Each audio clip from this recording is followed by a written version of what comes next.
it's a shame, these people from Toxic Fandom aren't around anymore that we could really, really rub their nose in it. Oh, man, do you know how toxic Fandom is? Right? So, Noel Clarke, you had this hit piece on him from The Guardian, right? Of 17 women accuse him of different forms of sexual abuse.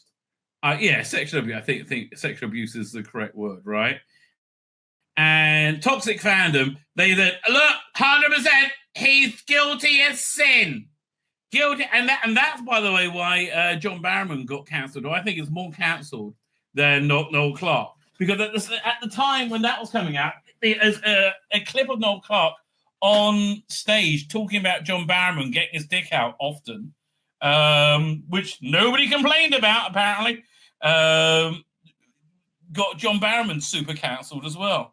Again, more cancelled than Noel Clarke. Anyway, John the White of blessed memory. Oh, man, I miss John the White, right? It's so weird. I never met him, right? But, man, did he leave a large shadow. Well, I mean, as time goes on, there's a Doom Lord fan film. Oh, crap, we've got to find that.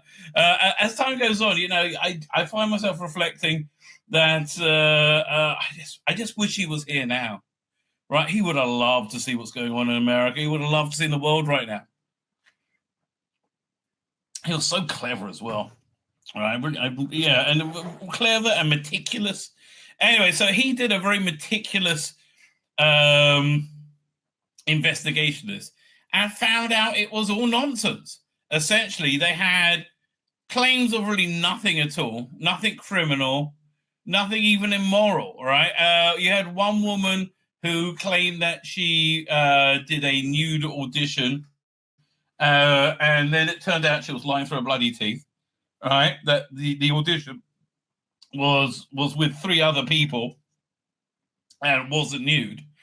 Or maybe it was nude and it was because it was for a nude role and you got to see if somebody's going to do that, because there's a lot of money resting on it. So it's financial reality. It's a tough business. But there was only one criminal complaint.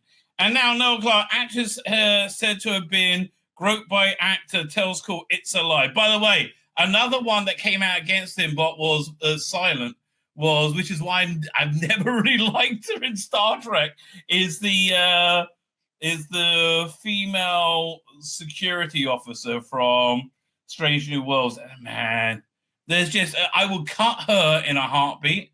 I'll cut Carol Kane and I'll cut Lieutenant Lesbian, who's the helmsman. Right, I'll cut those 3 characters and replace them with men, and it would one of them being Noel Clarke maybe. And it would all be much better, right? It would definitely be much better. I kind of like when they introduced young Scotty. That was good. But again, the engineer they had the first year was awesome.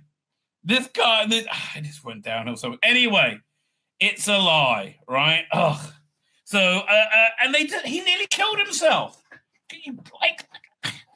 Honestly, I think there should be significant prison time for this actress.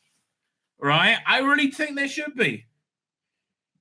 Noel Clarke is suing The Guardian over 7 articles and a podcast, including an article written in 20 women, or 17, who he knew in profession had come forward with allegations of misconduct.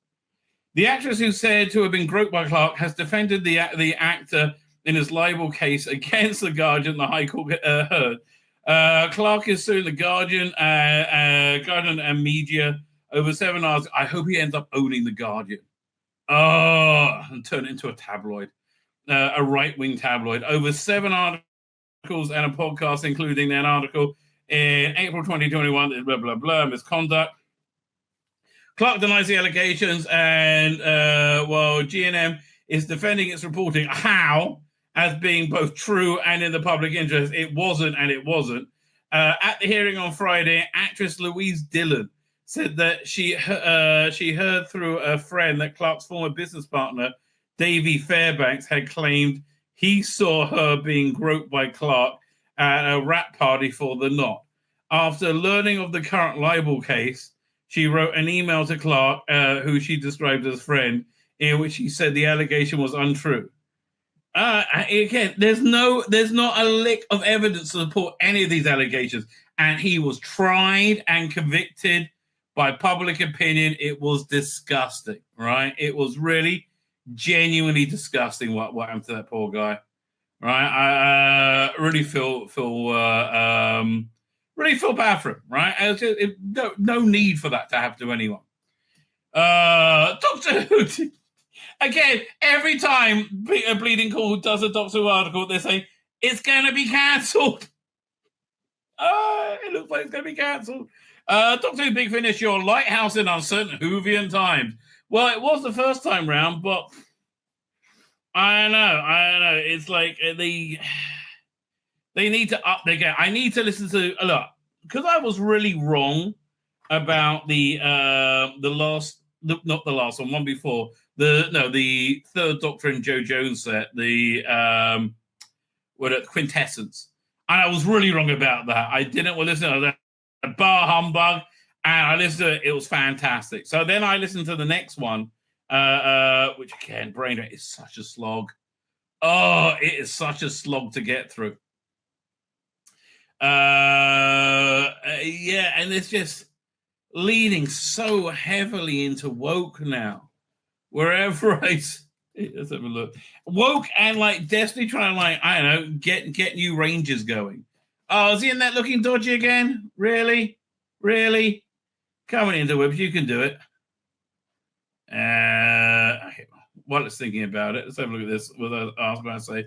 With all the uncertainty surrounding the future of Doctor Who, which you say there's nothing to worry about because everything's awesome, it's nice to know fans can find comfort in Big Finish audio dramas. I mean, that is true. But this article seems to be like, let's prepare people for Doctor Who going under. Because it's going under. Oh, hasn't loaded up. Wait, is this the new site? No, it just hasn't loaded up probably yet. What's new? Yeah, I'm going to listen to the first part of it. Because again, I was really wrong about Genesis. I have no interest in that. So I might well be getting this one. The Hellwood Inheritance. Susan's War. The last one I think wasn't very good, sadly. Who they got the paternoster gang to try and get you to buy it this time? I think it's Paul McGann. But I don't know. I think the Death and Life of River Song. I never liked the digital copy of her. So my guess is this is probably woke. This is who's writing it? That will be a bit of a giveaway. David and Andrew Smith. Oh, they're not too woke, but I don't know. But the last one, actually, it wasn't woke. It just wasn't very good. Boy, that's a great cover, though. I really like the modern Daleks on hoverbouts. That's really okay. That cover is good. Sadly, last one, Snoozerama. Paternoster Gang. I'm not really into it. Hook just can't hook me. I am going to get the companion chorus. This is so woke. Oh, and Dark Gallifrey. I'm out with the last woke entry. So yeah, you're put in uncertain times. But is the market for Doctor Who big enough that you can appeal to a subset of it only? All right, because I think it's not like saying people buy Dalek stories, but it's a real subset saying that they're going to go for the woke Doctor Who, which is what this will be, what this is going to be promoting. But you notice they show you not woke Doctor Who, right? Traditional Doctor Who. Everyone is reading about Doctor Who might end up on a long time hiatus if Disney doesn't renew their deal with the series. We get it, fans always need new content to keep the things fresh and live, new things to talk about. Well, that is true. But look, I don't know. I found there's a lot of good to be said for hiatus. In that, I think it will shake off the people who glommed onto Doctor Who because it's trendy. But they're going to keep on legitimizing the post-Capaldi stuff because they just don't want to admit they're wrong. Right? They don't want to admit it was a complete and total disaster. New new Doctor Who is being produced all the time, and not just the currently inconsequential novels. They are kind of consequential. No, I mean the Virgin New Adventures and to a lesser extent the BBC books were really great. It like developed an entire body to it. I would love, again, if I was a billionaire, I would probably produce a missing years documentary, right? And have Doctor Who and the computer pictures guy do like video illustrations for the New Adventures stories, and then missing Adventures stories as well. And let's see if we can find him. That guy is awesome. There we go. It's Doctor and the computer pictures, I think. Doctor Who and the computer. Maybe I should spell his name right. Doctor. That's one of the things I don't like about computer pictures. Is it going to come up? And the computer pictures. It was and the Mid Journey, but you know the wokers freak out when they. Is this it? No. Okay, we'll try this. And the Mid Journey then. Mid Journey, even though that's not what it's. Oh, it just popped right up. Really? It's back being called Doctor Mid Journey. Oh man, look at that! Holy shit! It's a Grass Winery. Oh, yeah, I want to go back to that for a second. I mean, fantastic, right? This is the. I wouldn't call this the New Adventures console. This is more the comic strip, the Lee Sullivan comic strip console. Yeah, let's get a copy of that video. That's breathtaking. Man, the stuff that guy does. It's really impressive. I mean, like, it really is impressive. Man, those novels, again, I'd love to see a documentary like that here. 1 second, don't save video as. McCoy, and we're really, oh, God, I keep saying we're nearly there, but we are nearly there now. Oh, I can't wait till we can make our own stuff. Give me 1 second, video file. Doink. Oh, man, it's fantastic. It really is fantastic. What else has he got going on there? Oh, he's doing great. His reconstructions are also fantastic. I haven't seen this one. Oh, this is from the Tibetan mountains.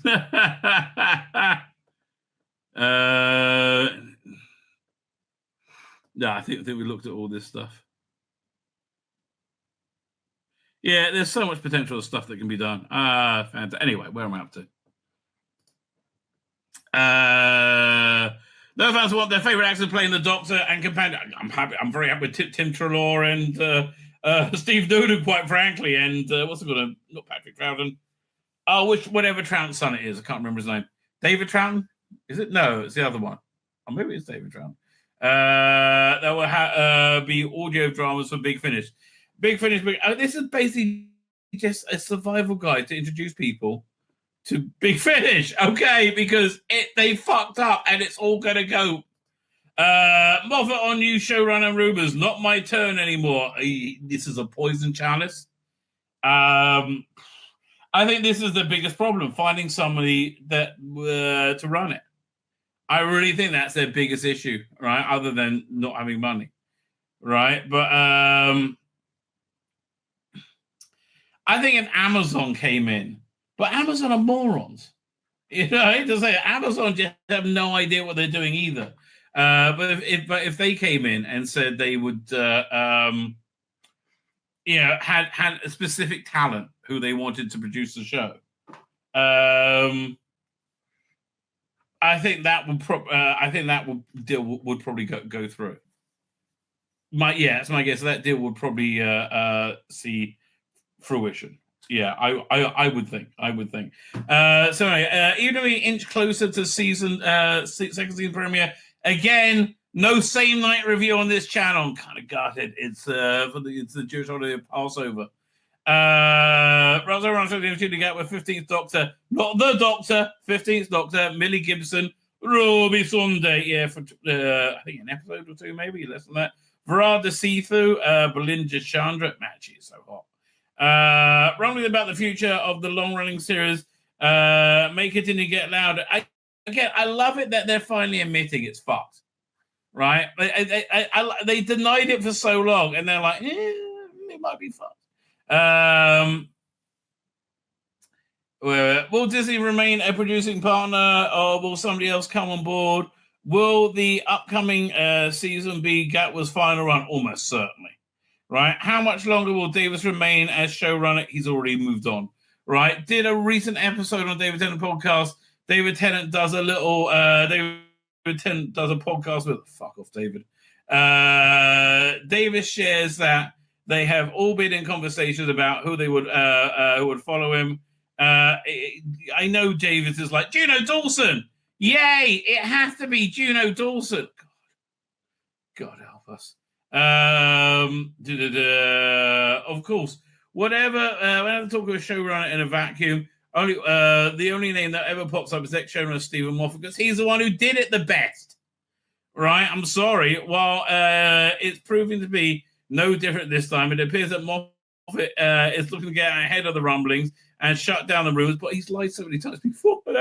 In response to someone who retweeted out about David's showrunner, the comments he added, in the nicest possible way, literally anyone but Stephen Moffat. Moffat posted! Moffat must go, and I'm not even there. See, that's why we want you. Right? That's why we want you. Yeah, Moffat must go, and you're not even there. I definitely won't be. So all go and be horrible to someone else. It's not my turn anymore. He's like, fuck off and leave me alone, you weirdos. New conversation with Disney. One of the latest episode of the podcast. I think it's all new, old news. Yeah. Oh, God. Like smug and smugger. They really are. Smug and smugger. What you got to be smug about? You made something fantastic and then you destroyed it, right? David's on thinking Doctor Who needed to be protected from Disney. It was going to protect it from you, right? There was already a move in the BBC shifted to a streamer. I kind of thought it would need protecting, and very honestly, and they very honestly said to me, "We're going to need a producer who can deal with 1,000 executives." Which is like Davis shared with Tennant, clarifying the BBC had an interest in a streaming partner before his return. Well, yeah, I mean, it's kind of like the obvious move. But they fucked it up. Again, nobody wants queer Doctor Who. Russell, nobody wanted. We were fine with black Doctor Who. We were fine with black Doctor Who played by a gay guy. We're not fine by black Doctor Who played by a gay guy who can only act super duper queer while you have a chorus of woke fucks surrounding him. No one's interested in that. None. Zilch. Zero. Him wearing a bowler hat is the most interesting in this trailer, and his dumb expression detracts from that. So no one's interested in it. I'll tell you. Well, let's have a read of the... do I have to log in? Pain in the ass. 1 second. Log in. Hopefully, my user information has been saved in there. Oh, there you go. Good. Share screen.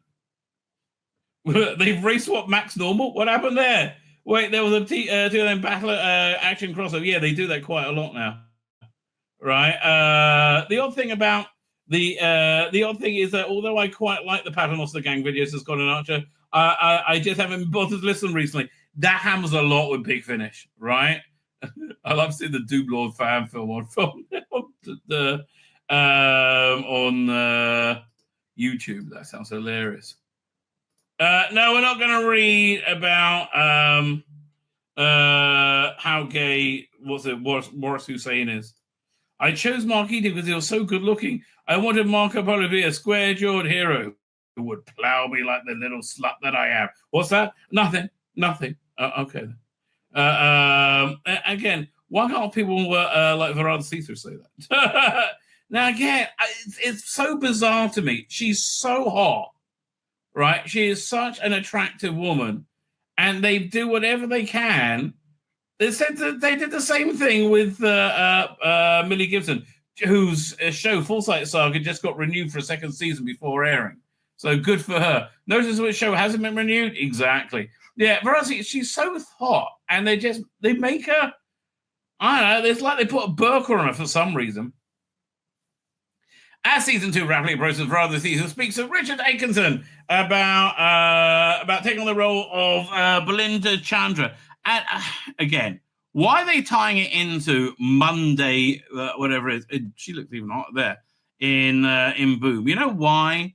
Because when they fired Millie Gibson, for whatever reason it was, probably being too white and too straight, when they fired her, they just assumed this show was going to be so massively huge, right? They thought that we'll see tap dancing Daryl's go, oh, at last, kindness and representation. They thought we'll see the fucking stupid wheelchair ramp built into the title. Oh, how stunning, how brave. So fan. And then we thought we'll see the super gay Shooty Gatwa, appearing in gay masturbatory fantasy one after another. And we thought we'd be like, yay! Oh, yes! Yes, more of that, please. They did, and they thought everyone's going to remember every aspect of it. How would they not notice Varada Sethu reappearing? Because nobody watched the fucking thing, because it was shit. And I didn't even... this is the best episode of the season. I didn't even like this. So she's talking about a new Ukraine. You will know Varada Sethu already, not least from her performance. Her effective performance as the Anglican Marine Monday Flynn in last season's Boom. She was excellent in that. Don't get me wrong. Again, she was absolutely excellent in that. She had a doomed flirtation with a fellow Marine, gets her to argue a toss about faith of the Doctor, and I guess it's cringe. Ends up responsible for an orphan child, a standard day in the universe of writer Stephen Moffat. Yeah, but it was also anti-religion. Like dripping with hate of religion, right? Which, I don't know, doesn't sound that inclusive. In fact, whenever they say exclusive, they're basically saying fuck off to anybody who isn't exactly the same identity and worldview to me. Right? I think that's what inclusive normally means. Of course, back in May last year, fans had already knew Varada would be playing the new companion in season 2. So a Rowan Boom came as a surprise. Yeah, okay. They got rid of Millie Gibson and they needed somebody fucking quickly. And they went, oh, Varada Sethu, she's already been on it. We got a good working relationship with her. We'll write her in. And again, they just thought we'd all know, remember Monday, whatever her fucking name was, Monday, Sunday, whatever it is. And what a stupid name as well. Nobody does, because nobody gives a shit. Oh, God. There's so much arrogance walking into this new era, right? And it's one of the reasons I'm glad it's been kicked on its ass, frankly. After Monday comes Sunday, going to pour similar to Jenna Coleman, who had a similar fashion as Stephen Moffat's time as showrunner. No, she was hired to be this multiple characters, multiple versions of the same character, and oh boy, they should have dumped her after the 60th, after the 50th, right? That was her function, right? They should really have dumped her after that and gone with somebody new for Matt Smith's final season, I think. What was it? No, yeah, season was pretty much over. Maybe keep around for I think you probably have to keep around for the beginning of Capaldi. But I would have written her out and written a new companion in over that first season. Capaldi's first season did not get enough care and attention. Too much stuff going into Sherlock, I'm afraid. Speculation. Okay, nobody cares. Nobody cares. Was seen as a different character too, in fact, before becoming the regular pen in 2013. Again, yeah, he was trying to do something with that. Adrian playing the cousin of Martha. Yeah, throw it line. That's all you need.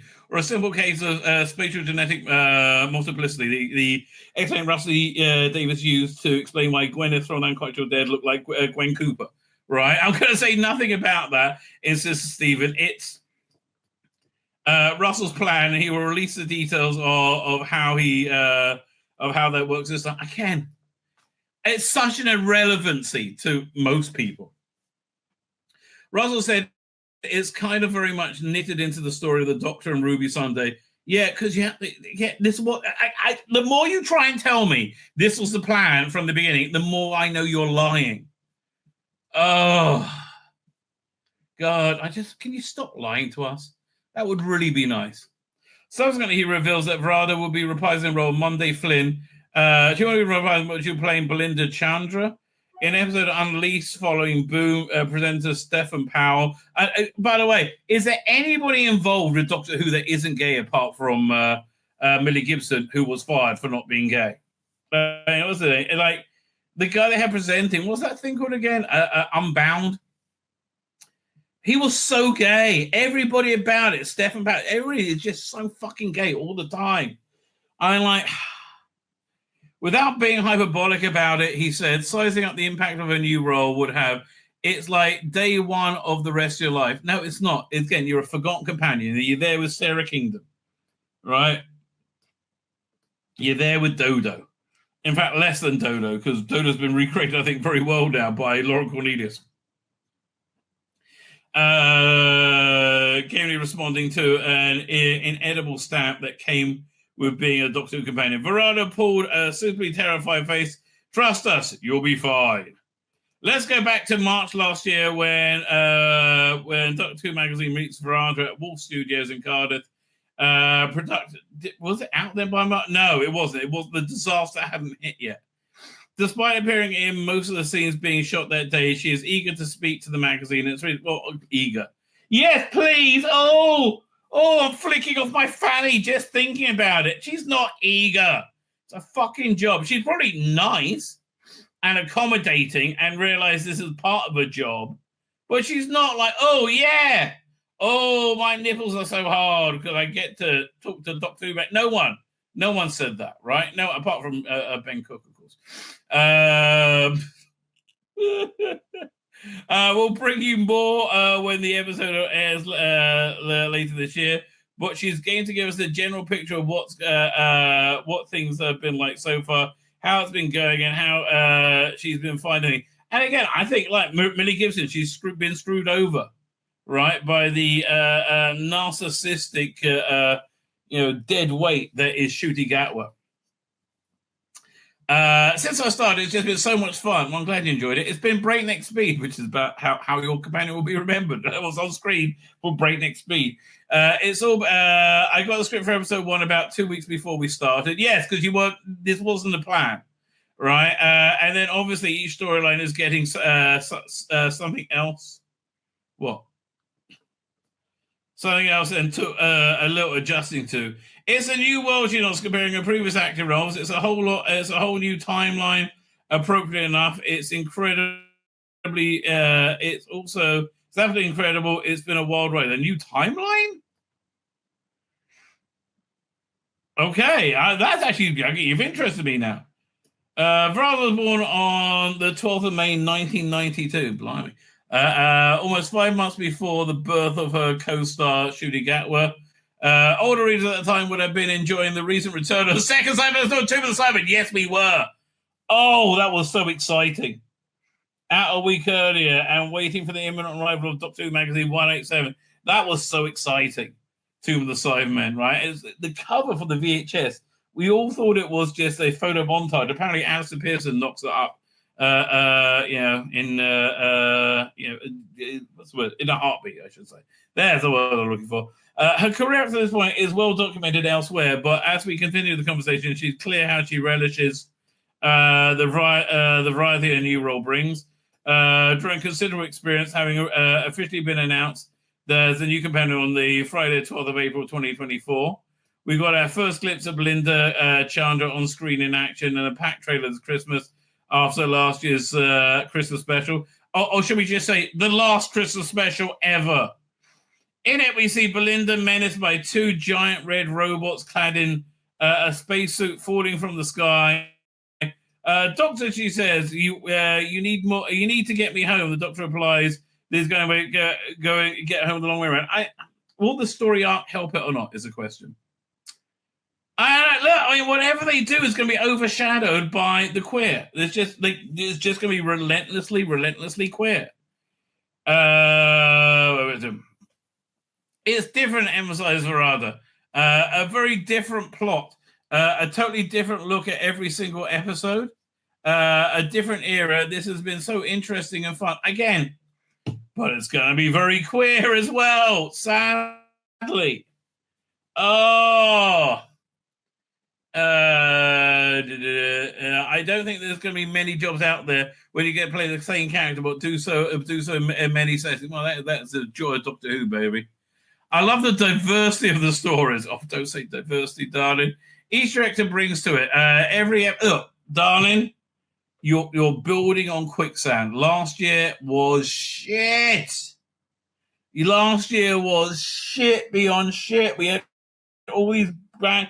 It was Doctor Who like stomping around with his reputation with nothing in its hands, right? Oh, what's the mystery of Ruby Sunday?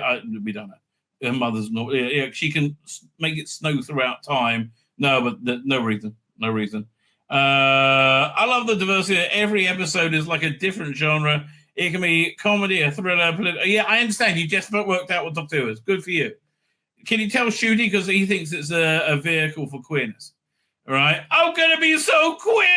I know, Shooty. Oh, you love me being queer. Not really. Yes, you do. Yeah, I love a bit queer. Don't you love the queer, darling? Nah, really, we don't. It can be, that's what I love. I think it's rare to have a job that spans so many genres. It is. And even in terms of the sets, and what we get to wear, the other cast members, you can never get bored on this job. Well, you can't because you're in it for 8 episodes, then you're gone, right? Again, I think you've been fucked over. I think you're a great actress, and you just kind of chattel. From the official photography that's been released, boring official photography, and the briefest glimpse of the trailer, it looks like Belinda will follow the example of the fashion-conscious 15th Doctor. God, makes me want to retch. And I mean, again, you made the Doctor such a vacuous, shallow character. I think it was probably a bad idea. Addressing all these disparate occasions, it's another varied aspect of Doctor, and he's going to be wearing more women's clothing this year because they figured they got you broken in last year. Oh, fuck me, Russell. You have fucked this one right up the arse. And you really have, and not in a good way. Oh my God, so much, she says. She's been enjoying.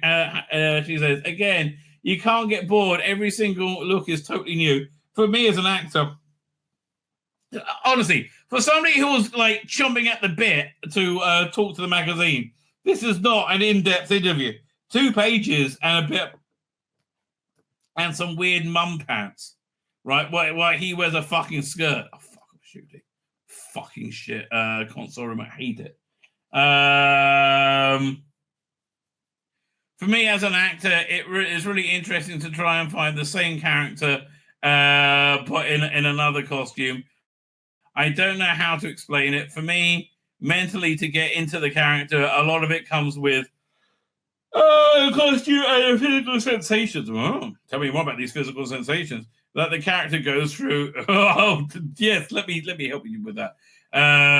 It's been a really interesting challenge to string that together. We can guarantee this year the episodes are moving target, kaleidoscope, a full pace of energy. Well, I have to tell you, I thought the trailer was excellent. Again, I don't think it's going to be destroyed by the queer, but I think the second season is going to have remarkably better production values, just because they're all learning how to do it. But sadly, again, you're building on quicksand. There's nothing there, right? There's nothing there that anybody really wants to see. Kaleidoscope of places and full of energy, drawing on a huge Close go, place on the energy, a huge range of ideas. We'll be experiencing all that through Belinda's eyes and be with her every step of the way. Sadly, I will be. When's the next issue of Doctor Who magazine out?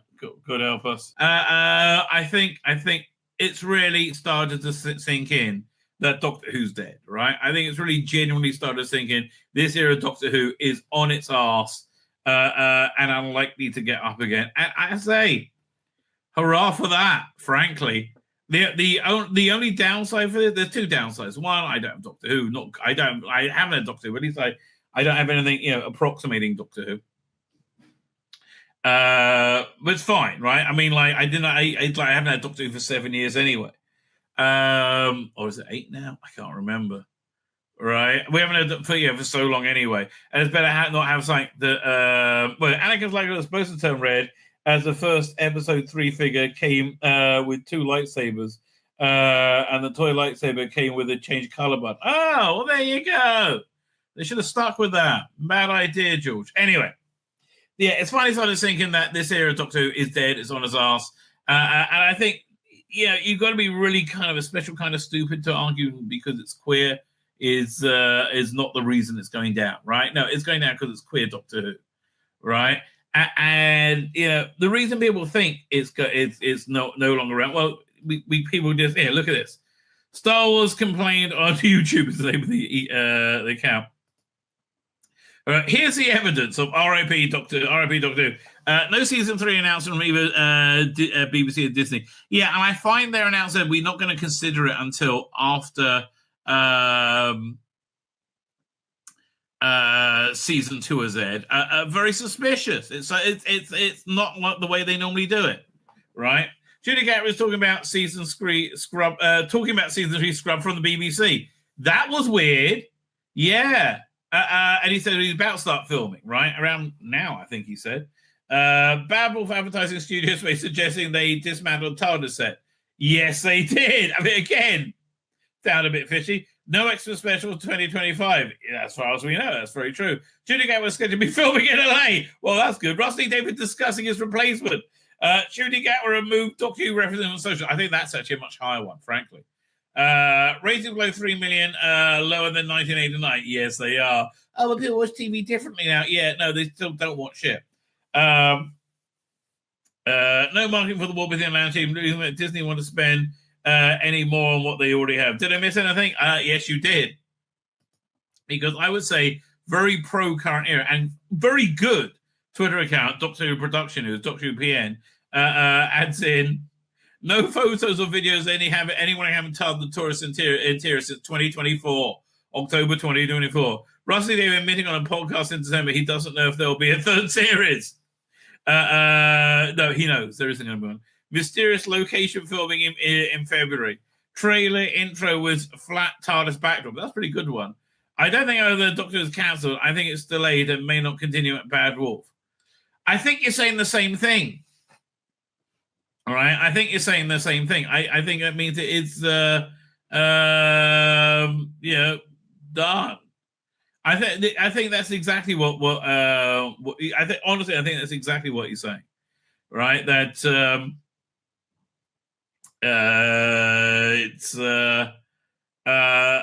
it's going to radically change and it's going to go on a rest. And here's the thing: I don't think anybody knows what format it's going to take if it comes. There's no plan to bring it back. Right, they may be working on a plan to bring it back, but we know of no plan to bring it back, which I think makes quite a significant difference. Right, I really do. What's that? Let me close that window. There, we covered that. Fine, let's move on to this. A headline feature, which I found this article really, really intriguing.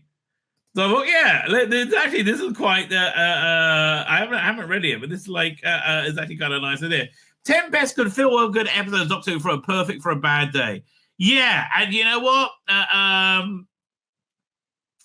Doctor Who can be many things. Sometimes it's just exuberantly fun, right? Let's have a look at what their rank is. Maybe we'll do our own ranking right afterwards. So. Yes, the sci-fi show's got every trope going in time travel, aliens, intergalactic time travel, and more. But somehow, The blend all comes together in a wonderful mix. The show managed to deliver something cozy, comforting, and constantly endearing. So when the day isn't going exactly around, these episodes could be exactly what you need to turn things around. By the way, if you ever want a sunny rosy day, I wouldn't recommend season 7. It's a bit bleak. City of Death, yes. Ooh, what a wonderful butler. He's so violent. Now I understand you might be thinking when looking at the title of this article and then the name of the episode, well, no, okay, if you don't know what Doctor Who is, yeah. And then again, in fact, this is a classic Doctor Who attention may perturb some readers even further. But the thing is, City of Death is one of the best Doctor Who stories ever made, not just in classic era, but all time. I tend to agree, actually. I mean, City of Death is really Hitchhiker to Galaxy, Douglas Adams, right? On firing on all cylinders, and the production matching it. The trouble with the Pirate Planet, the production really couldn't match his insane ideas, especially the pirate and the parrot. Mr. Fibula, he was always good though. It stars Tom Baker as one of the most beloved actors ever to tackle the role, but the story is largely set on Earth with art heist central theme. However, the brilliance and joy of the episodes come from the humor, the connections, the fun, and the reels. By the way, I really am liking Pete Mattee's cut down Doctor Who. I mean, I would love to see him do a cut down City of Death, right? I know people go, oh, sacrilege. I love that you're saying, oh, I'm going to watch Inferno, but only got an hour and a half. I'll watch this version, right? And he's like the polar opposite of Ben Cook. He's really good. Like, he really genuinely knows what he's doing. Like, his cuts deliver, right? It's season 25 stuff were masterpieces. I mean, really, Happiness Patrol was a masterpiece. Silver Nemesis was a masterpiece. And I can't believe I'm saying that, right? He really genuinely delivered.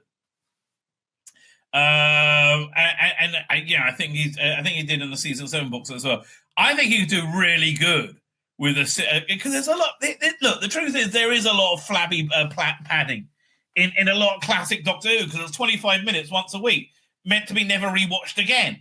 Right? There was a lot of especially when you string 24 episodes together. There's a lot of flabby padding. All right. The omnibus edition of Sharda, for example, they did with the animation, right? Tom Baker and voices and all that stuff, right? The episodic one is somewhat turgid, right? But the movie length one, the cut down, is really very watchable and enjoyable. So anyway, I think an hour long, maybe less, City of Death would be awesome, right? I would really like that, and I think that'll make it much more accessible. Then also add new special effects, make it widescreen, all that stuff. It's an excellent piece of writing, and the episode that came out of sets the tone for the series in a wonderful way. Not really, but you've been hesitant to jump into classic era until now. This wonderful place to start. It really is. Right, and when they're doing the watch alongs, I really wish they did that one, classic one, and had Rusty Davis infusing about it. People would have got people into it. The Lodger, look, great set. I don't even remember what this episode was about. I really don't. It was kind of a fun character piece with Matt Smith and James Corden, but James Corden, it's just kind of like loathsome because he's such a pussy. Great set. I do like this TARDIS-like set, even though it wasn't a TARDIS, as I recall. It just everybody assumed it would be, but it's not. But yeah, great set, great design. Moving to modern Matt Smith. I mean, Matt Smith makes everything a feel-good episode, really. 11th Doctor is responsible in some ways for the most brilliant moments in the show, with plenty of humour, heart, and joy along the way. Yeah, I think his season 1 finale when he comes back, that's so joyous, right? It's Amy's wedding, something blue, something borrowed, something blue. Now we got to watch the clip. Okay, it's too good not to watch. But I always start it way too early, right? I got to remember to start it later this time. What are we up to? Doctor Who. Doctor Who. The TARDIS. There was Doctor, not Asylum of the Dark. The Lodger. I'm sure we don't have this one. Where was it? The Lodger, the Weather Ribbon Song, God Complex. Maybe I don't have this one handy. Or was the Lodger? What series was it? Oh, the Lodger. There you go. No, I'm looking at the wrong thing, though. Big Bang. Schmuck. There you go. The Pandorica is... I mean, this was just perfect. But and it ended up really with a great cliffhanger as well. Okay, we all know what's happening, so I don't feel like I'm spoiling it. Yeah, I always started way too early. So I'm good.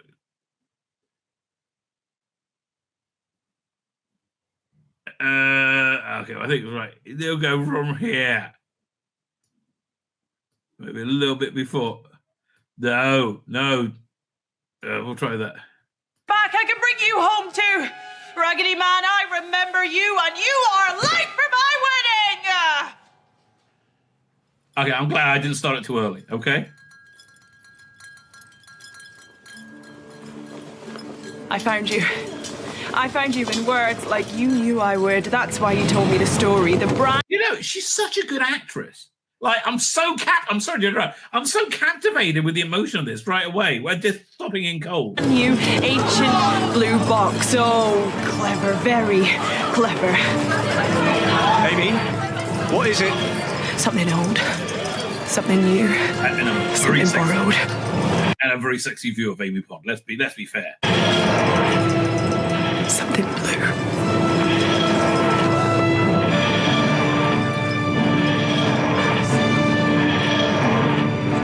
It's the Doctor. How did we forget the Doctor? I was plastic. I mean, this really has to be one of the best feel-good moments of Doctor Who. I hope it's on the list. The strip of my stomach. Okay, Doctor. Did I surprise you this time? All right, again, when he shows that, I've got to turn off because I want to sit and watch it too. Yeah. Oh, they're awesome. Okay, yeah. Maybe I'm jumping the gun. So the Lodger, meh. So Master's Hero. The Lodger also has James Corden. The Getting On Talks host in an episode provides Doctor with something he really does really had a home. The Doctor discovers an odd energy and sets out to investigate. However, in order to properly figure out what's going on, it takes the Doctor months and sitting in an apartment tinkering with inventions. There was some Blue Peter competition, wasn't his invention, and generally causing a nuisance. In the meantime, the Doctor also gets close to his new roommate and begins to enjoy parts of it. Okay, I've got to rewatch it. It was actually written by Gareth Roberts, right? Who's really just such a lovely person. Even though I never met him, I just know from his writing. He really is a lovely person. The Romans is such a feel-good episode of Doctor Who. Oh, I love Nero chasing Vicky around for like an episode and a half. Listen, Slave Barbara wouldn't have remained so chaste working for me, let me tell you. I might even watch this tonight. Oh, I'm really in the mood. I'm really in the mood. I got this on my my hard drive connected on TV. Go back and remember that The Roman is another classic era serial. This time starring the first Doctor, William Hartnell. While William Hartnell was also criticized as being harsh, grumpy, and short-tempered, this episode reveals another side to the man. I think that's a very short-sighted description of him. Right, Hartnell is bright and downright jovial. It's just kind of like stereotypical. When he interacts in this Roman wonderful interact with Romans in this wonderful outing. Thank you. It also leaned more into comedy for the first time in the show's history, which allowed the actors to be a bit looser, and it really did work. Yeah, it really did work. And shed some harsh outer shell and build up over time. Yeah, I mean, listen, look, it went through the this was somewhat the transition from the Verity Lambert Doctor, which was very dry and earnest, Dalek invasion of the Earth, right? To the much more frothy, who was it? Whoever the next producer was, one, right? Where it became much more comic booky, Dalek Master Plan. All right. It's fun and well worth watching this episode ahead of the other classic adventures to see the classic series Tears the modern day. And these two shows really do have more in common than just a time-traveling alien and Doctor. Yeah, like the essence of the show. I would say Evil of the Daleks 2 is a real fun episode. Robot Sherwood, I found that episode a bit naff, frankly. I like underwhelming. There was a lot of fun bits to it, but I did find it kind of underwhelming. Another Doctor was often reduced tendency to be grumpy. Indeed, Peter Capaldi's Doctor Who does not have some serious eyebrow capable of striking fear into the hearts of his enemies, but also had some insecurities that poked through at times. In Robot Sherwood, the Doctor and Clara meet a man behind the legend Robin Hood. Of course, this is exciting for Clara, who is a teacher. Well, she wants to go there. She knows the stories of Robin Hood well. However, the Doctor is made to feel somewhat inadequate. And so he sets to proving his own I can't remember that, but it didn't really work. Right? Repeatedly competing for attention. It was more interesting with competing against Danny Pink, frankly. Playfulness of joy and the imaginative retelling of the British folklore together with it didn't really gel. I have to disagree with you there, right? Christmas Carol, oh God, beautiful. The whole thing's feel good. It's just beautiful, right? Speaking of British tales, Charles Dickens, one of the greatest authors of all time, and also a man who wrote a popular novel, Christmas Carol, and then performed it a lot over the centuries. The stories have been adapted and recounted times, but this twist puts a Doctor Who. It was actually written as a story for the annual, I think. Right? No, it was a Seventh Doctor story. It's a short story by Moffat, obviously. Has to be one of my favorite all time. It's genuine. It's like, again, everything came together. Matt Smith's casting, absolutely perfect. You didn't really need Amy and Rory in this, but you just got a nod. But then you got what's his name, Singing Detective, Dumbledore. What's the guy's name? Whatever. I'm trying to remember. I can't remember. It's not important. And then you had the opera singer. And again, the design was so beautiful, right? But I found the whole thing very uplifting. I really did. Definitely the best Christmas special. Matt Smith, the 11th Doctor, meets a young boy named Kazan, simultaneously due to timey-wimey stuff. Doctor also meets Kazan as an old man, played with expertly Michael Gambon. Thank you. Screen rap. Bloody hell. One time you're useful. And finds to be a very different person, hardened by difficult experiences. The Doctor becomes the ghost of present, past, and future, and seeks to open Kazan's heart again. And the wonderful. It's wonderful. I mean, that whole year of Doctor Who is wonderful. Probably the best of the new era. Silence Lonely Forest, I wouldn't call that a feel-good episode at all. Frankly. Like, I don't find the River Song being saved in actually, we should try and find that trailer. River Song being saved and being a digital version of her.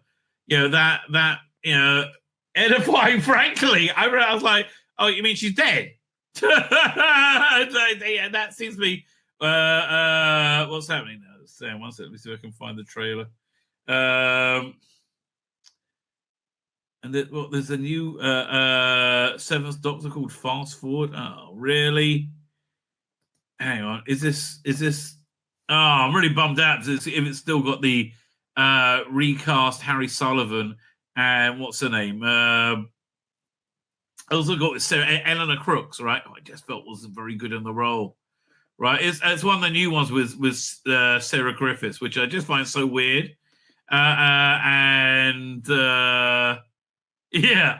just find so weird. I kind of vaguely heard the idea of doing more stories with Mags, right? How is there not a trailer for the new River Song thing up on their Twitter feed? Right, I don't understand. Like, what on earth are they thinking? Like, you should have all the current trailers. They're at your fingertips. It's mind-boggling. It really is mind-boggling. Is this it, or is this more Cyberman?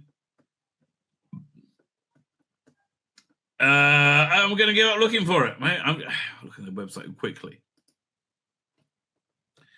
When's this coming out? June 2025. Oh, thank God. It's another one I can miss it. I'm really happy. Oh, I'm really happy I can... it's more Sullivan and Cross. Oh, I thought they got rid of these two. I'm so happy they're gone. Oh, fine. So, yeah, again, this is one I can really miss. Yeah, what was I looking for? Let me see if I can find the... I'll do one last thing. I'll look at their listing, and they don't even have the listing of the trailer there as well. Yeah, I'm sorry, I'm not going to help you. So apparently there's River Song as a replicant, right? As a digital version of herself, which I don't think is really River Song. I think there's a soul. But I don't think this is more of like an exciting horror episode. I wouldn't call it feel good at all. I would say Gridlock's more feel good for the Abide With Me hymn. I thought it was beautiful. Silence of the Library includes one of the most menacing monsters in Doctor Who, the Varada. I agree with you. Almost exactly the same as the monsters in Ambassadors of Death, frankly. And while the episode sets up a tense, dark adventure, it becomes clear the second part just shows how beautiful this beautiful moment is. The Doctor as an individual. In fact, the episode shaped his life for many hundred years to come. Many hundred years. Yeah, and again, talking about saving River Song, it didn't work for me. Doctor does best to help others when he finds them. He tries to save other people and show forgiveness and kindness and brave face. By the way, honestly, do you think the other doctors think the David Tennant doctor's a twat? Right? First doctor totally would. Second doctor would. Third doctor would. We'll see right through. And fourth doctor would. Fifth doctor would roll his eyes and put up with him. Sixth doctor will be like, oh, he's cool. Seventh doctor will be just he'll be kind of like ambivalent to him, I think. Eighth Doctor would like him initially, and then he'll just he'll just irritate him after time. Right? Ninth Doctor would hate the 10th Doctor. 11th Doctor, they pretend to like each other. And 12th Doctor, probably not. I don't know. I wouldn't like to say. So many members they are already in a spectacular find. These episodes also find the incredibly important River Song for the first time. Yeah, also River Song is a bit meh. The Chase is a feel-good episode. Like every episode is fun and silly. Oh, I mean, you got like the where are they? They're on the desert planet first, and the Doctor comes out the sand, and then they have their own space, their own size spaceship, and Daleks doing Dalek-y shit, being Dalek-y with their Dalek down there. You know, they're like, I love their time ship. They're suddenly equal to the Doctor. And let's go on the wackiest places in the world. We'll go to like a horror world. Now, by the way, I've always explained that.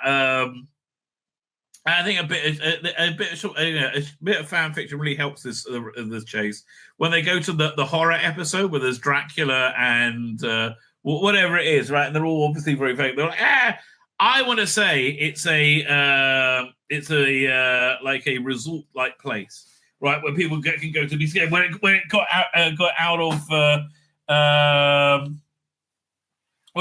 of control, right, like Westworld. Right, and now they are actually. This is like what's left over. They are dangerous. That I think would be fun. They're really like entertainment robots.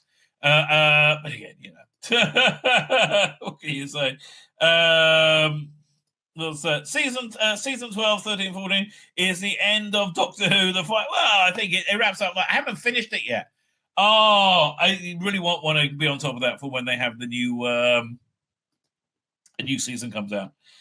When Sethu left the TARDIS, it was a difficult moment for her grandfather, but he also recognised it was time to move on and seek her own. However, in the chase, the Doctor has to say goodbye to dear friends who he's grown to love and respect, Ian and Barbara. The challenging set of stories that one will pull the heartstrings, but also a perfect send-off for the two Doctor Who first commanders. And it really is a lovely send-off when they do it all in stills. Right, and that really was lovely. Then you see them go away on a bus together. Yeah, I thought that was very nice. I thought that was genuinely very nice. And I do like the Doctor's relationship with Vicky, but also, because of the Stephen Noonan and Lauren Cornelius audience, I love the relationship between the Doctor and Dodo now as well, right? I think that's such archetypal Doctor Who, right? Good for them. For the companions. But fine, so this is not a bad episode. Well, what Demons and Punjab? Fuck off. Really? That's a fit. We'll get you in a minute, Sonny Jim. You're you're there as a DEI representative. Badly in Photoshop. Oh, go away, come watch. This is not an episode that new viewers should go into looking for an upbeat comedy, but there is upbeat comedy in it. And Peter Purvis, as a comedy Texan, it's one that can be thoroughly appreciated by longtime fans who have either seen many commanders come and go. It's an emotional and important step, but it lays the foundation of some of the more similar situations that go down through history. Also, it's fun. I mean, you get it. They go. Let me look at the Chase episode. Like, Doctor Who, the Chase episode guide. Not the case. The Chase. We could be the Wikipedia. Episodes. Where do we? Well, there you go. I can't remember all these things. And they end up on Mechanus, Journey into Terror. Dun, dun, dun, dun, dun, dun, dun. I wish I had the synopsis. Well, yeah, the book cover tells things. Really. That's as best I can get. Really. That's shite, baby. All right. So you have the Mary Celeste and the Mechanus City. The Chase is a fun story. It really, I very much enjoy it. I think it's a fun story. Where'd it go? Oh, it's over here. Doink. Demons on the Punch. How is this in any way feel good? This made me feel like empty and alone and depressed. Like, fucking hell. It was a shit story with a shit Doctor. Because the ending bit where she had her awful love. Oh, love is love. Love is love. Oh, Eki Fob. You play it over this 1 second. Oh, I'm looking at the wrong thing. Hang on. I'm about to be a dick, right? When I'm giggling like this. Doing over here. Which one I'll go pick? I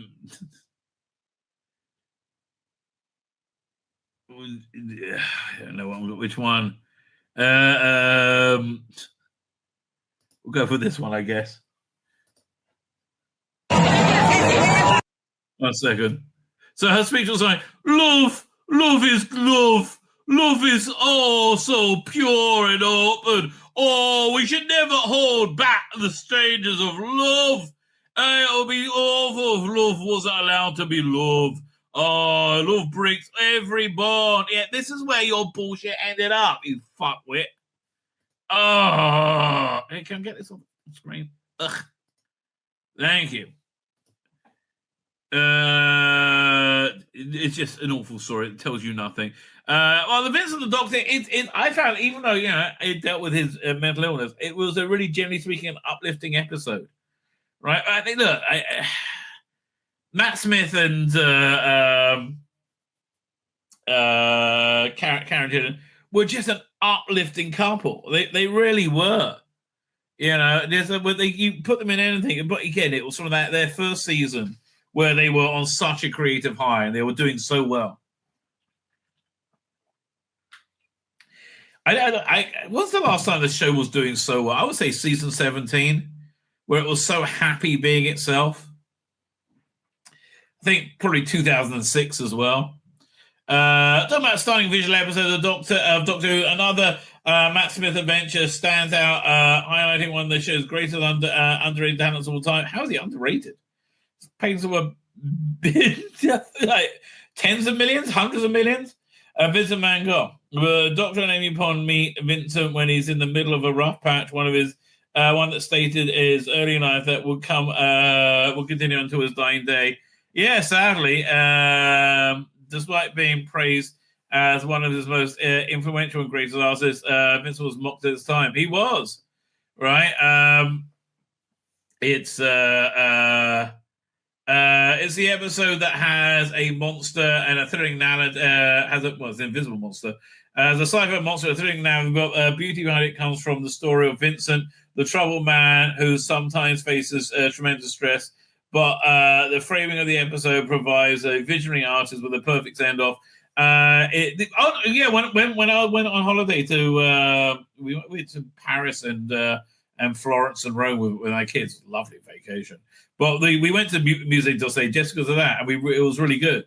It may not redefine history, but it serves as one of the most touching moments of Doctor Who. I tend to agree with him. That is a very warm fuzzy. Now, this bit, I assume they're going to be talking about the. We're going to watch the clip. We're going to watch the clip of. Here we go. Doctor Who. Find that.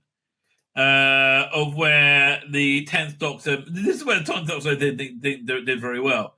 Meeting Sarah Jane without her realizing who it was. I found that actually here. Let's watch that clip because it's delightful.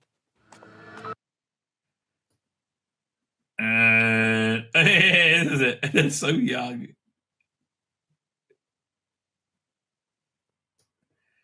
So to speak.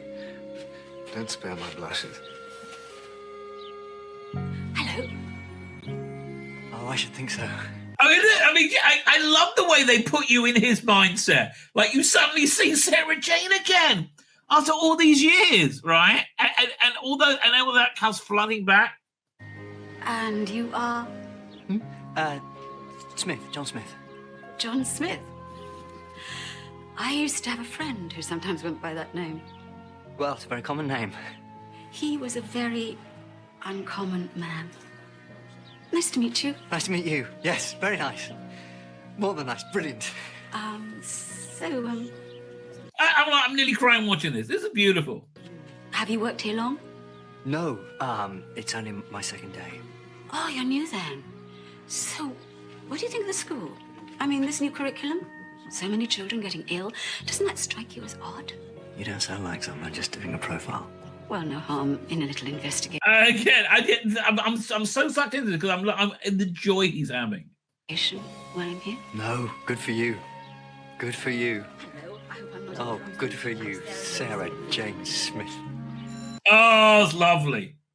Right, I'm sorry, that's just lovely. then it got even better, and K9 in it. Oh, me, what a lovely episode. So they only put 1 foot wrong in this this one so far. Finally, last entry on the list. Also, what? I have to look for the episode. See if we can add anything that.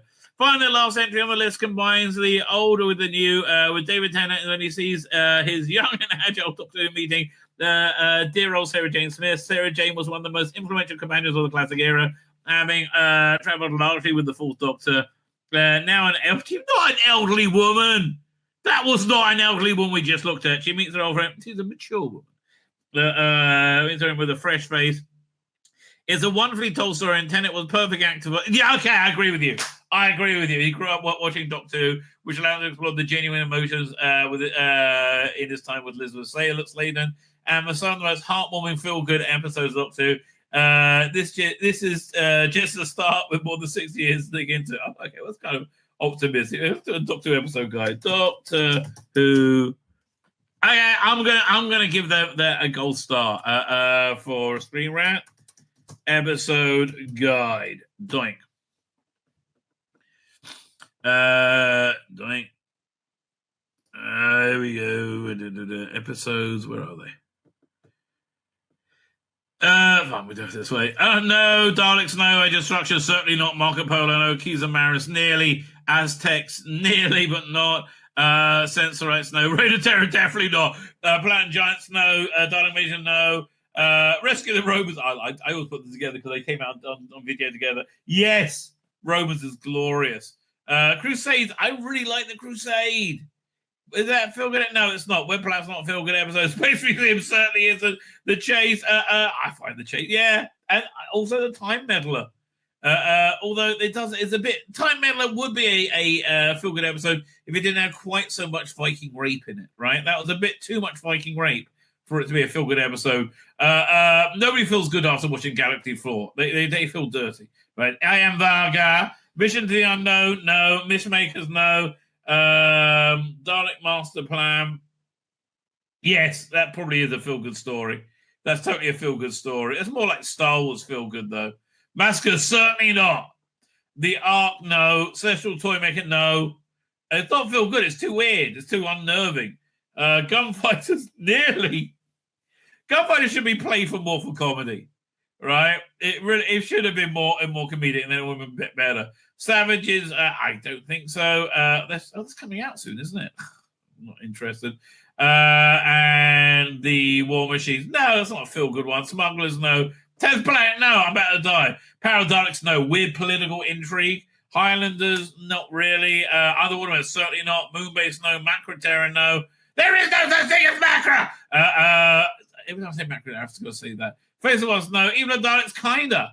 I mean, Evil Daleks, again, it's more like an Indiana Jones, Rusty Davis affair. Two Side Men, near. It's more scary. Abominable Snowman, no, certainly not the animated one. Ice Warriors, no. End of the World, certainly not. Web of Fear, no. Fury from the Deep, no. Weird in Space, no. Funnily, you would have thought it'd be more, wouldn't it? Dominators, it's a bit too silly. So's Mind Robber. Invasion is... I mean, you got that wonderful bit at the end where he's being shot at by the Cybermen. I mean, that's just... I love that scene. Right? But no, that's not a feel-good episode. Neither's the Crotons. Too many South African accents. Caesar Death, no. Space Pirates, no. War Games is the closest they had. Blimey. Okay, nothing in Season 7 makes you feel good. Spear from Space, Silurians, Ambassador of Death. In fact, nothing there is made to make you feel good. Then you get back to warm and fuzzy a bit with Terror of the Autons. Mind of Evil, Claws of Axis. No. The closer you come is the Daemons. Right. Dare the Daleks, Curse of Paladin, Sea Devils, Mutants. None of these are feel good. Three Doctors, yes, that's a feel good episode. Right, that's a feel good episode. Carnival of Monsters, Frontier in Space, Planet of Dark Screen Death. No. That's a feel bad episode. Even when Joe leaves to get married. Time Monster Invasion. No. Death of the Daleks, Monster Pellet. None of these are feel good episodes, but certainly not Planet Spiders. Robot No, Ark in Space. No. Well, they get.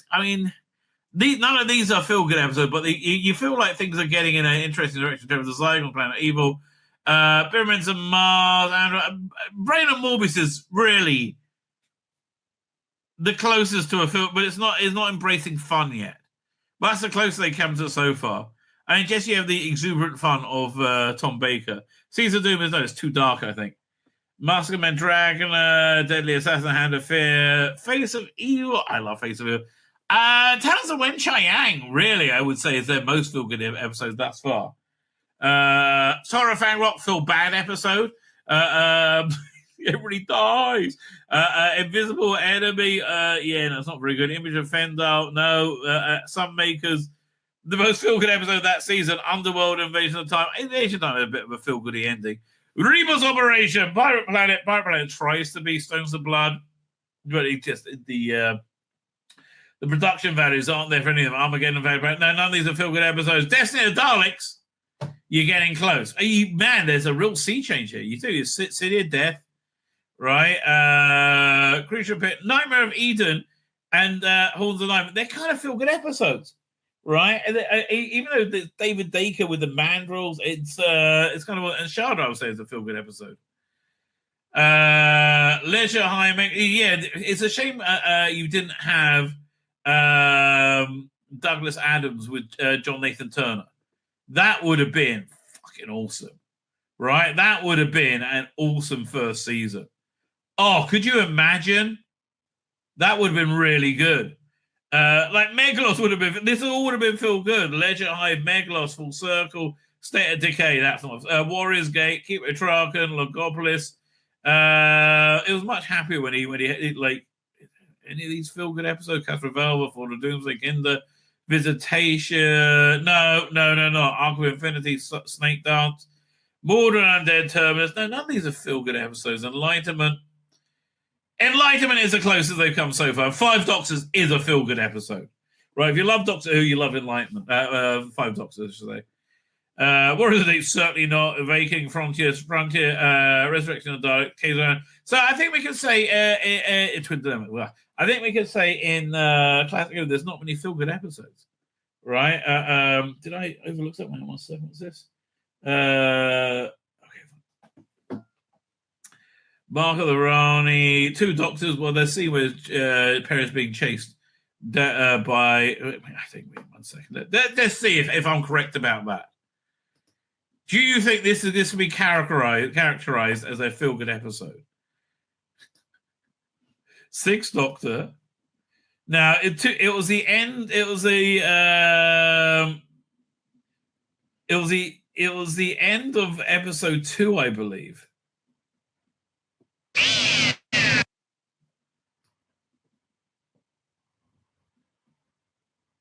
Isn't it? Oh. Yeah. Okay, so the ultimate feel-good Doctor Who moment will be having passionate sex with Nicola Bryant while watching this on slow-mo, right? I mean, not this bit. I mean, it's a bit funny. Yeah, this on slow-mo in HD. Oh my God.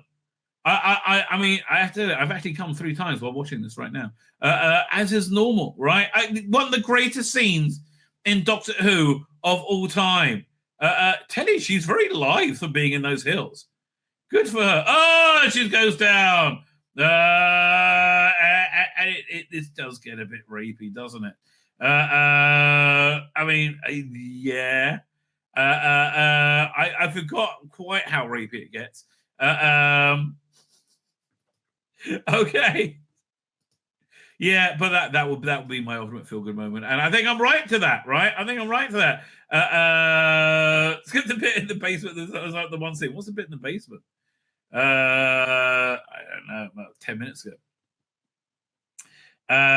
So again, Two Doctors. These are feel-good episodes.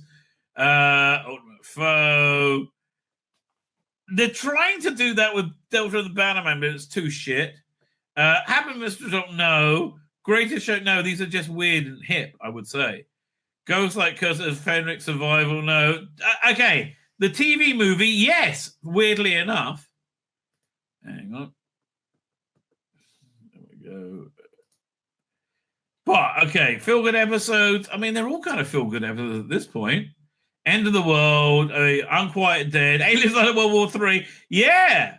I would say all these 4 are, End of the World, Unquiet Dead, Aliens Like World. They're all feel-good episodes. As is the Empty Child Doctor Dances and The Parting of Ways. Wow, I didn't realize. Christmas Invasion. Yeah, feel-good episode. New Earth. Tooth and Claw, School Reunion, Go to the Fireplace. Idiot's Lantern, Impossible Planet, Satan Planet, Love and Monsters. Army Goes Through it. They're all feel-good episodes. Runaway Bride, Smith and Jones, Shakespeare Co. Blimey, that's a real... Do you see it? Wow. Shakespeare Co. Gridlock. Human Nature, Family of Blood, Voyage of the Dam, Partners in Crime.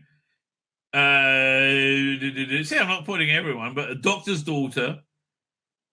They're all feel-good episodes. They really are. Wow, I really didn't realize. Stolen Earth, Journey's End. Next Doctor feel-good episode, Planet of the Dead. None of the rest. Okay, 11th Hour, feel-good episode. Beastlow would be if it wasn't so shit. Victor Daleks, no. Time of the Angel, Slasher Zone, feel-good episode. Vampire Venice, Amy's Choice, Hungry Earth. No, not Hungry Earth. Vincent the Doctor, The Lodger, apparently, Pandora and Big Bang, I would say are all feel-good episodes. Christmas Carol, ultimate feel-good episode. Impossible Astronaut, Day of the Moon, and feel-good episode. Black Spot, such a feel-good episode, right? Doctor's Wife, a feel-good episode. Goodman Goes Wolf, it just made more sense. Who Waited, not really. God Complex, not really. Closing time wedding with a song. The Doctor with the wardrobe. Not really. Aside on the Daleks, Dinosaurs on a Spaceship, A Town Called Mercy are all feel-good episodes. Snowman, Bells of St. John, Rings Accident, even though it's shit, are feel-good episodes. Hi, no. Jonas and Sardis, Crimson Terror tries to, Horror tries to be, Nightmare and Silver is, Name of the Doctor is, Day of the Doctor, Time of the all good feel-good episodes. Deep Breath, no, too bloody long. You know, this didn't make you feel exuberant. I kind of like Into the Dalek, but Robert Sherwood, not really. I wouldn't say anything feel-good. Time Heist is a feel-good episode. I disagree with him about Robert Sherwood. I think Time Heist is much more a feel-good episode. As is Mummy on the Orient Express and Flatline. And not Flatline, Mummy on the Orient Express. It's going to be more playful. Last Christmas, not so much. Magician of the Pensions, which has been a feel-good episodes.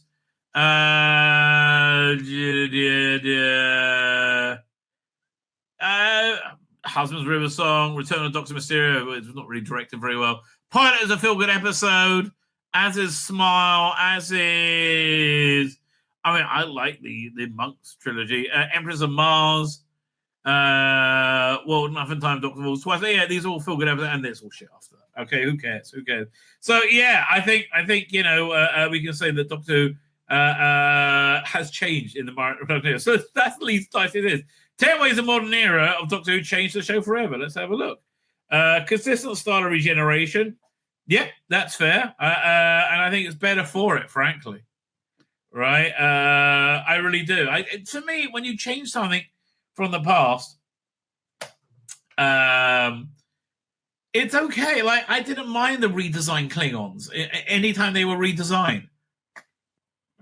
I knew the Klingon. Doctors are a more romantic here. And I would say yes, but I think they should really lean away from that now. Right? I mean, like, again, he went from romantic into sexual, which I think is a mistake. I think they should really lean away from that. CGI revolution. Oh, come on. Yeah, no, effects are better now. Yeah, we know. That's just stupid. I'm sorry. Christmas specials is a big one. I agree with you there.